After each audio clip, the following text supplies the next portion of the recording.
എന്നേ ഞാൻ പറയത്തുള്ളൂ. അങ്ങനെ ഒരു പക്ഷമുണ്ടോ നിങ്ങൾക്ക്? ചർച്ച പ്രധാനമാണല്ലോ. ചർച്ച എവിടെയാണ്? എന്തെങ്കിലും കുഴപ്പം നിങ്ങൾ കണ്ടോ?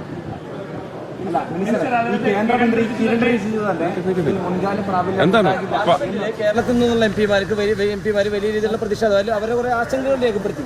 പക്ഷെ അതില് എന്താണ് ഒരു ആ ആശങ്കകളിൽ അടിസ്ഥാനമില്ലേ? എന്തടിസ്ഥാനമാണുള്ളത്? നിങ്ങൾ രാഷ്ട്രീയമൊന്നുമില്ലാത്ത, രാഷ്ട്രത്തിനോട് സ്നേഹമുള്ള, നല്ല ബുദ്ധിയും അറിവുമുള്ള, കുത്തിത്തിരിപ്പ് ഹൃദയത്തിലില്ലാത്ത, രാഷ്ട്രീയമേ ലവലേശമില്ലാത്ത നല്ല വിചക്ഷണരോട് പോയി ചോദിക്കൂ. അവർ വാദിച്ച കാര്യങ്ങളൊക്കെ എന്തായിരുന്നു എന്ന്.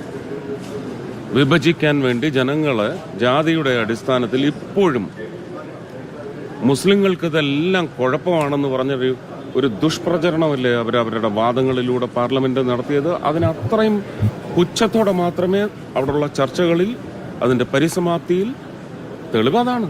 ഇതിലൊരു ക്ലാരിറ്റി വെച്ചാൽ ഈ കേന്ദ്രമന്ത്രി കിരൺ റിജിജു പാർലമെന്റിൽ പറഞ്ഞതിൽ മുൻകാല പ്രാബല്യം ഉണ്ടാകില്ല എന്ന് പറഞ്ഞു എന്നതാണ് ഒരു. നിങ്ങൾ വെയിറ്റ് ചെയ്യൂ സർ.